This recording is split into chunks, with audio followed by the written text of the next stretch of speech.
President Bola Tinubu on Wednesday authorized the splitting of the Nigerian College of Aviation Technology, Zaria Kaduna State, into 6 campuses. Now, the president's political party, the All Progressives Congress, Ondo State Chapter, disclosed this development on Wednesday through its official X account. According to the shared information, the move is to ensure efficiency, national coverage, and smooth operations. It goes ahead to state that the 6 campuses would be distributed across Nigeria's 6 geopolitical zones and would include 1 each at Akure for the southwest, Oshubi for the south-south, and Ebonyi for the southeast, Ilorin for north-central, and Yola for the northeast, and Zaria for the northwest geopolitical zone.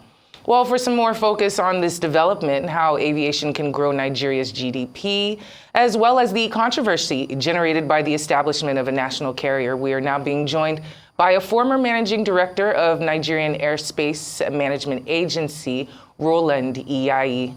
Good afternoon. Welcome to Newsday. Thank you for joining us. Good afternoon, and thanks for having me. With these planned distributions of the aviation schools to each of the 6 geopolitical zones, is this a more desirable move, in your opinion?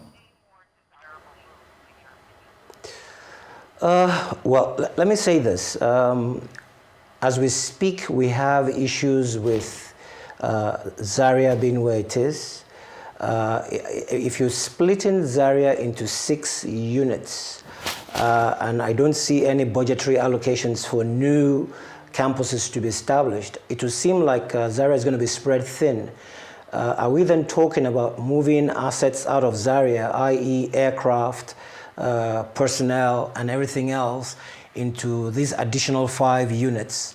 If that would be the plan, then of course they would create gross inefficiencies, because the fact of the matter is, the essence of having Zaria as a consolidated entity is to have the expertise required for all the different trainings provided by Zaria domiciled under one roof, and the experts and the training instructors that you have there held in one facility. For clarification, the types of training required in order to be able to produce a pilot or an engineer is not domiciled in one particular instructor. There are several instructors that will take through different courses in the course of a pilot training or engineer training. So if you're going to move those experts and split them amongst the different campuses you're establishing, I would expect that would mean you're thinning out Zaria. However, like I said, there's a possibility that the government has other plans that have not been made public to the Nigerian people, i.e. there's a need, or there will be an agenda to provide budgetary allocations for these new campuses, in which case you'll be talking about recruitments and indeed acquisition of training assets and all the rest of it. So if that would be the case, then maybe in that case, the objective of government to provide better efficiencies and coverage would indeed be met. But if it is to split the current assets of Zaria, then of course what we'll end up with will be gross inefficiencies, and indeed, rather than the objective, it will be otherwise. Well, I guess we just have to wait and see, the modalities for the distribution. So how can the aviation sector contribute to growing? Absolutely. Yes, definitely. Well, I'm wondering, how can the aviation sector contribute towards growing the country's GDP? Look, I think to a large extent, we have continued to look at all the wrong things in the sector. If you want to grow aviation, you already have the infrastructure, i.e. the airports and the airstrips. For your information, it may interest you to note that we have about 31 airports in the country and 91 airstrips. 91. So if you have 91 airstrips and 30 odd airports all over the country, how many of these aviation infrastructure actually have services being rendered into them? You have barely 11 airports with airline service. So I would start by ensuring that all these airport infrastructure assets are optimized in terms of utilization. And how do you do that? You need to be able to structure the airlines to operate within the different niches. You cannot have this one-size-fits-all for airlines and expect everything would work. Airlines cannot operate all the big airplanes they currently operate into small markets. They will end up losing money, and losing money is not the business of a private investor. Even when Nigeria always existed, the idea was to consolidate markets that were thin. So in this particular dispensation where you have private entrepreneurs, my belief will be that the focus will be on very, very profitable routes. And that is why you have a concentration of about 80% of your total traffic amongst 3-4 airports in the country. So that tells me that something is fundamentally wrong with the structure of our system. And if you look deep, you discover that part of our problem, are the fundamentals we put in place, i.e. the policies. If policies are right and are driven right based on the needs of a country, then you'd find that you can actually sync the growth of aviation with the industry. Right now, there's nothing on the ground to show that aviation can actually grow the economy because all the policies are skewed against the operators. Are we talking about the taxes? Aviation is overly taxed in Nigeria. The taxes airlines are exposed to in Nigeria, I'm talking over 17 different taxes for every airline operation. How do you reconcile that? In other climes, taxes are being reduced to encourage people to be able to fly by air. Right now, you're making aviation more elitist because you're saying that if you can afford it, fly. When in actual fact, if your policies encourage low-cost services, then more people can fly. It's only when more people can fly that the benefits of aviation can be felt deep down through the economy. You have a lot of idle aviation assets, airports. Some airports see only one flight in a month. That's not optimal. And we still have a lot of airport developments ongoing. So I think the policies need to be looked at fundamentally to grow the industry. I'll give you another example. In Nigeria today, you're not allowed as an airline operator to bring in an aircraft that's more than 22 years old. People would say, for the average man, you say, oh yeah, that's talking about safety. That has nothing to do with safety. An aircraft is as good as it is, airworthiness standards. If an aircraft is well maintained, it does not matter whether it's 30 or 40 years old. It is safe. It is only when it's not properly maintained that you start having issues. Even a brand new airplane that is not well maintained will have issues. So the point is, a policy was put in place several years ago, by the way, and now it is law. When it was put in place, the essence of that particular law, policy, was to sort of ostracize certain operators at the time. It was political. People may not want to accept it, but it was political. The presidential jet at the time this policy was introduced was 21 years old. The policy was meant to be for 20 years. When it was established that the presidential jet was 21 years old, the policy was now made to have a limiter of 22 years old, 22 years. So you have a situation where, because you wanted to accommodate the presidential jet that was 21 years at the time, you made it 22 years old. 22 years for any aircraft coming into Nigeria. That does not help the industry grow. Okay, I'll tell you why. Currently, the present minister has been able to get, a lot of lessors worldwide to be able to look at Nigeria. Lessors would only give Nigeria aircraft that airlines that are renewing their fleet are returning. Currently, the airlines that are returning airplanes, the Airbuses and the Boeing 737 new gens, are about 18, 19 years old. So, if and when they return, by the time Nigeria is able to lay their hands on those airplanes, they're over 22 years old, meaning that you cannot bring in those assets into your system. Okay, I'll tell you another reason why. Boeing and Airbus combined have, at this present time, a backlog of about 11,000 airplanes.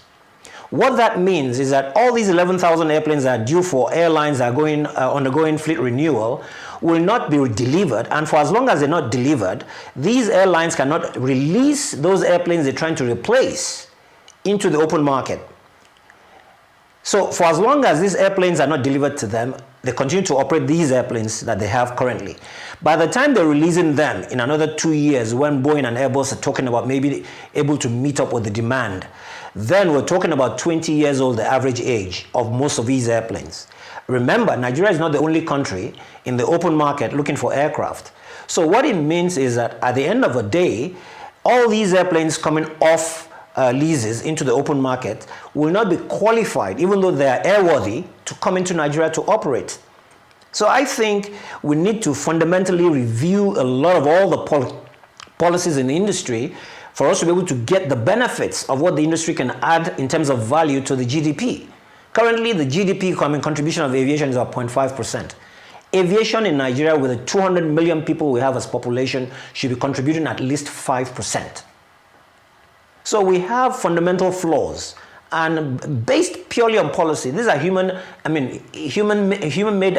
problems, not infrastructure or whatever. These are purely human-made problems, and we can be addressed easily if we take objective look at issues and we're not looking at them politically or whatever it is. Right now, a lot of all our policies are politicized to the point where we're trying to either undo somebody or embellish somebody else's interest. We need to walk away from that to be able to benefit from aviation as a sector in this economy. Very, very well said. Now, there's been quite a bit of talk about establishing a national carrier. We saw the catastrophe from the last time that was tried, but the permanent secretary of the Ministry of Aviation, Dr. Ibrahim Kana, said the ministry has not received any mandates to revive the botched Nigerian Air deal with Ethiopia Airlines. How feasible is it that we'll get a national carrier? All right, so let me say this. Again, this is like where the priorities are misplaced as far as I'm concerned. So you want a national carrier. There's no problem with that. But how do you fund a national carrier in the current economic crisis we find ourselves? For a viable airline to be established by the federal government, there will be a need to immediately sink in $500 million. And I'm talking the bare basics. If you want to go big, you're talking over $1 billion. So the point is, what exactly is a national carrier going to come in to do today that will be better than what the domestic carriers are doing?